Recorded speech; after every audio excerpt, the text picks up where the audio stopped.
Bueno, pasamos ahora a otro tema que sería el de los trastornos del movimiento, más concretamente al temblor.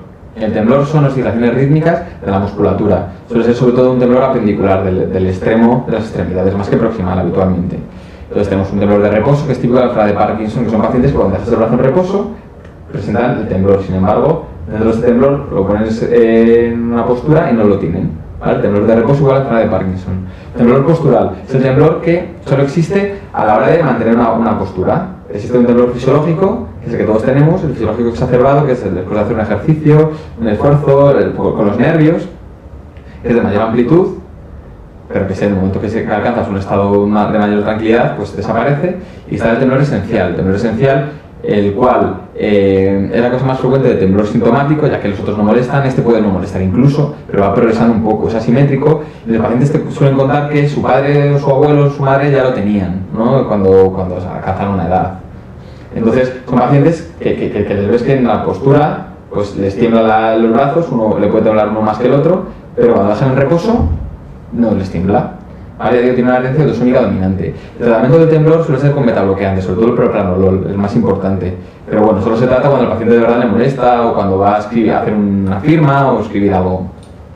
Si no, te digo, los pacientes no suelen preferir no tomarse nada. Otras cosas que sirven para el tratamiento es el alcohol, tomarse un vaso de vino antes de estos momentos. Pero bueno, es una cosa que a los pacientes tampoco se les suele decir mucho, por si acaso, para evitar complicaciones posteriores. Existe también otro tipo de temblor que es el iatrogénico, es decir, pacientes que toman inhaladores como los betagonistas para el asma, que eso les provoca el temblor. Incluso hay pacientes que prefieren cambiar de inhalador por la impotencia que les genera ese temblor, que les dura como media hora. Por ejemplo, cafeína, ácido valproico, fenitoína, todos esos son fármacos que producen también temblor y que hay que valorar el cambio de medicación para bajar el temblor que tiene el paciente. El otro tipo de temblor que tenemos, hemos contado el de reposo, que es el de Parkinson. El postural, pues es el de acción. Es un paciente que cuando tiene que hacer algún movimiento, por ejemplo la maniobra de la nariz, nosotros lo hacemos bien, pero él presenta una dismetría. Eso es típico de los pacientes con afectación cerebelosa, o sea que el temblor cerebeloso suele estar asociado a la ataxia cerebelosa hemisférica de las extremidades, por ejemplo.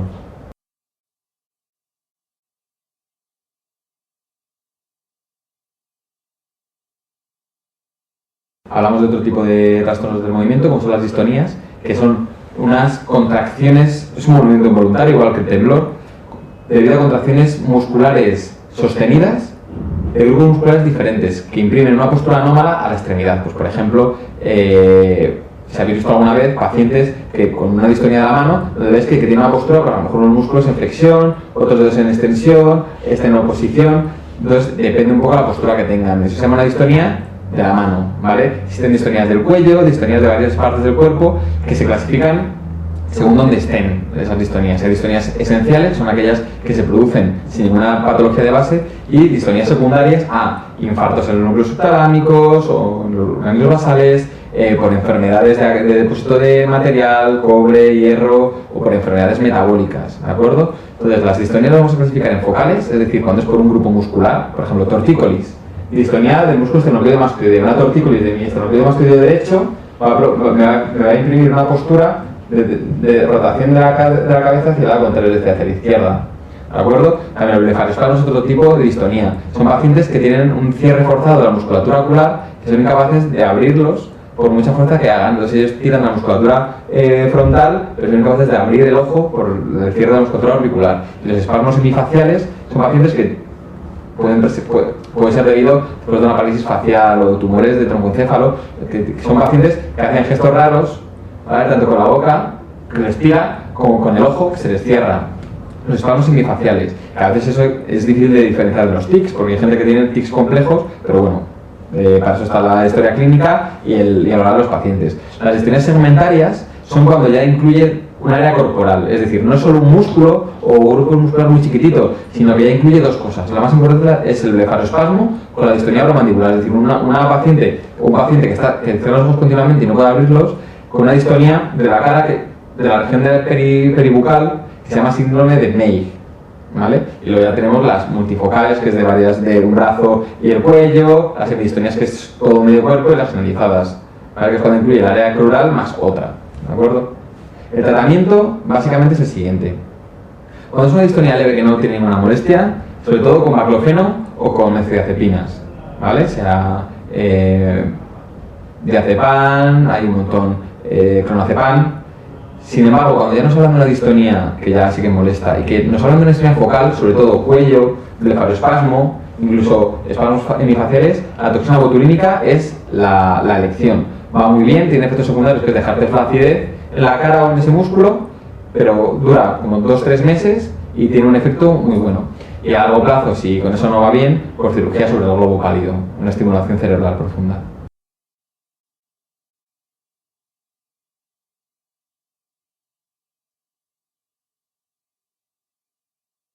Bueno, enfermedad de Huntington. La enfermedad de Huntington es una de las enfermedades de trastornos del movimiento debidas a hipermotilidad, en contra de la que se produce en el Parkinson, que es más una hipoactividad motriz del paciente. Tiene una herencia autosómica dominante, se produce por expansión de tripletes, del triplete CAG, que de generaciones en generaciones va aumentando ese número de tripletes. A partir de un número de copias, digamos que la enfermedad se manifiesta antes. Y además, según te lo transmite tu padre o tu madre, existe el fenómeno de anticipación, es decir, que si tu padre te transmite la expansión de tripletes, es más fácil que se te produzca la enfermedad antes que después. Es decir, que te puedes encontrar que dentro de una familia, tu abuelo, tu padre y tú lo tenéis a la vez, cada uno a su edad, abuelo a los 80, tu padre a los 60 y tú a los 30 o a los 40 años. Clínicamente suele cursar a partir de los 40 años. Consiste en lo siguiente: nos van a dar un paciente con antecedentes psiquiátricos de la familia, que se comportaba raro alguien de su familia, sobre todo su padre o su abuelo, y que desapareció.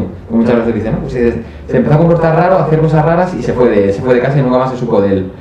Y eso se acompaña a trastornos del movimiento. La enfermedad de Huntington también se llama Corea, y es porque si se acompaña de unos movimientos anormales, así serpenteantes de las extremidades, como imprimiendo formas raras, se ve una distonía, pero moviéndose continuamente el paciente.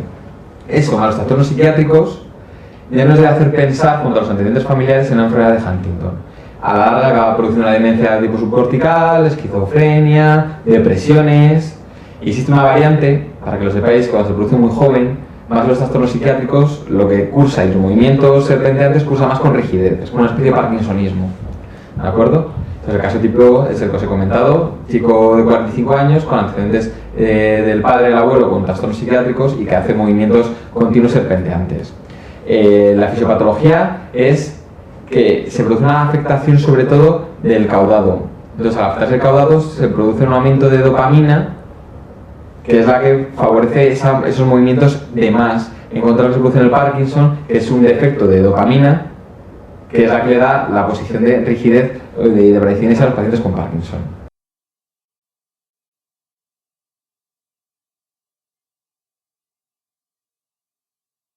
Bueno, pues la enfermedad de Parkinson es la enfermedad tipo, digamos, de los trastornos del movimiento.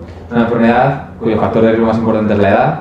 El MPTP se descubrió hace tiempo, es un adulterante de algunas drogas y se vio que la gente que consumía esa droga que estaba adulterada con una sustancia, la MPTP, pues se provocaba un parkinsonismo iatrogénico, entre comillas, pero que no era iatrogénico. Y luego aparte, pues existe un parkinsonismo hereditario, un Parkinson hereditario asociado a genes, como por ejemplo el de la parquina. Se produce principalmente por una despigmentación de la parte compacta de la sustancia negra que se encuentra en el mesencéfalo. Es donde se encuentran los almacenes de dopamina del cuerpo, los cuales proyectan hacia los ganglios basales y entonces ahí pues se produce la coordinación pertinente del movimiento. En la anatomía patológica lo que se ven son cuerpos de Levy, que no es más que ubiquitina en las neuronas. Y clínicamente cursa. Lo más importante y más frecuente es el temblor de reposo. ¿Vale? Un temblor de reposo que ya hemos comentado, el paciente deja los brazos quietos y tiene un temblor en cuenta de monedas, que era como lo que comentaba al principio, en reposo. En postural no tiene por qué aparecer. Es asimétrico, el Parkinson comienza en mi cuerpo y luego se va extendiendo al contrario, es decir, que siempre tiene más en un lado que en el otro. Van progresando los dos, pero siempre con la diferencia de un lado más que el otro. Esa es la clínica más frecuente del temblor, pero no es lo más importante. Al paciente no le importa que le tiemblen las manos, lo que le importa es la imposibilidad para poder moverse correctamente, es decir, va muy lento, está bradicinésico, ¿vale? El paciente está tardando mucho en moverse y hace una marcha muy lenta que les impide para ponerse la ropa, para comer, porque van tan lento que se les caen las cosas de la cuchara. Luego aparte tiene una rigidez plástica, cuando tú vas a explorar al paciente ves que tiene una rigidez en el brazo que le cuesta tanto moverlo como está, que lo va moviendo lentamente y le da rigidez, que se llama rueda dentada, porque eso, más el temblor, lo que te encuentras es como clac, clac, clac, clac, clac, clac, clac, cuando le mueves pasivamente la extremidad, aparte de dar esa rigidez plástica, que se llama rigidez en tubo de plomo, que es continua en todos los grados del movimiento. La marcha ya la comentamos al principio de la clase, es una marcha de semiología práctica, es decir, los pacientes van con el cuerpo incorporado hacia adelante, que se llama capnocornia, para buscar el centro de masas, y van arrastrando los pies, moviéndolos muy, muy lentamente de adelante a atrás, muy lentamente, como si fueran pasando unas galletas por el suelo, y con los brazos caídos y con el temblorcito, porque como los brazos habitualmente cuando caminas no están en posición tónica, pues después ver ahí el temblor. A la larga acaban haciendo otras cosas, como por ejemplo depresión, demencia en fases muy avanzadas, aunque el Parkinson en un principio no provoca demencia, pero en fases avanzadas sí que acaba produciéndose, hay disautonomía, alteración de movimientos oculares, ¿vale? Donde los pacientes tienen sobre todo una limitación en la mirada hacia arriba.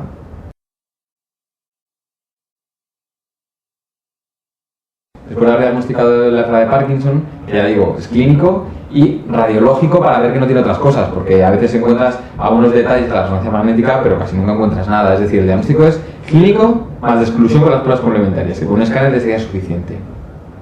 ¿Cuál es el tratamiento? Bueno, pues el manejo de elección es la levodopa. Es el mejor fármaco para disminuir el parkinsonismo, pero existe un problema, y es que a la larga la levodopa tiene efectos secundarios, como los fenómenos de wearing off, que es que un paciente que va tomando la medicación a lo largo de 5 o 10 años, cada vez la necesita antes, ya no es cada 8 horas, sino cada 6, o ya no es la dosis X, sino el doble de la dosis, ¿vale? Su cuerpo se va acostumbrando y necesita cada vez más dosis.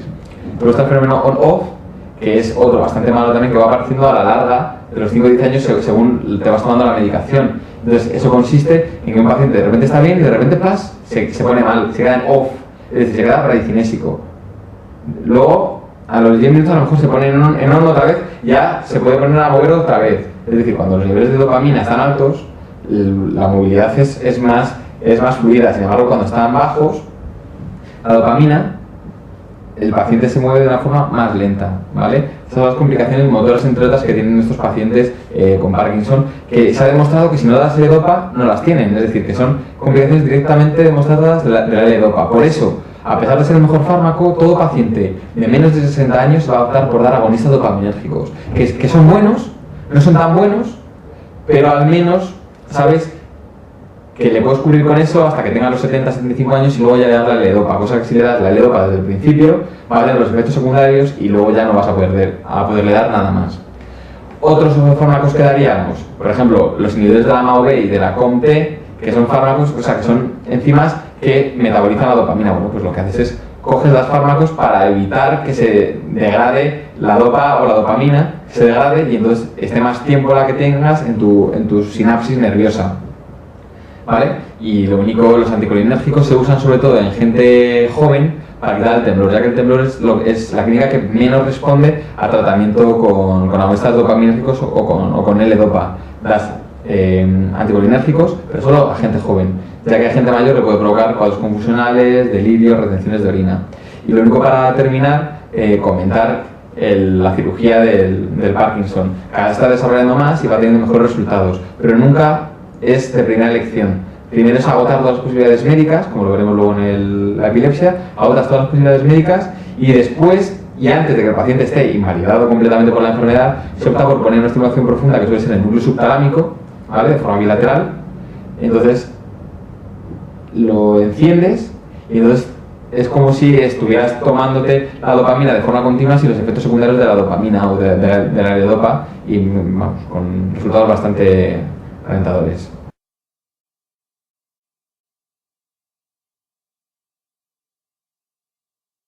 Ahora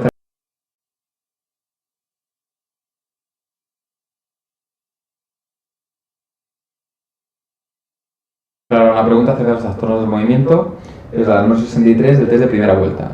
Es referente a la relación a la enfermedad de Parkinson, ¿cuál de los siguientes síntomas no esperaría usted encontrar? Síntomas o signos.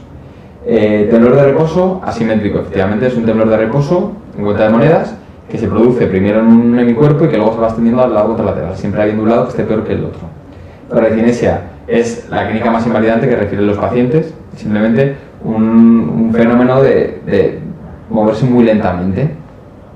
Reflejos miotáticos normales, ¿vale? Pues los reflejos cuando los sacas, efectivamente el reflejo patelar, el reflejo bicipital son normales. A la larga podría llegar a disminuir, pero habitualmente son normales.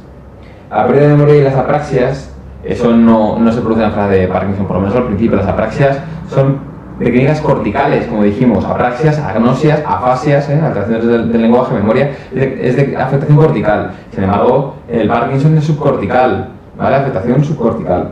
Esa sería la respuesta incorrecta o la correcta en este caso. Y la rigidez, pues por supuesto, es una rigidez plástica, rigidez en tubo de plomo que se llama, que se acompaña de rueda dentada por el temblor que tiene el paciente cuando vas extendiendo. En conclusión, la respuesta incorrecta sería la cuarta.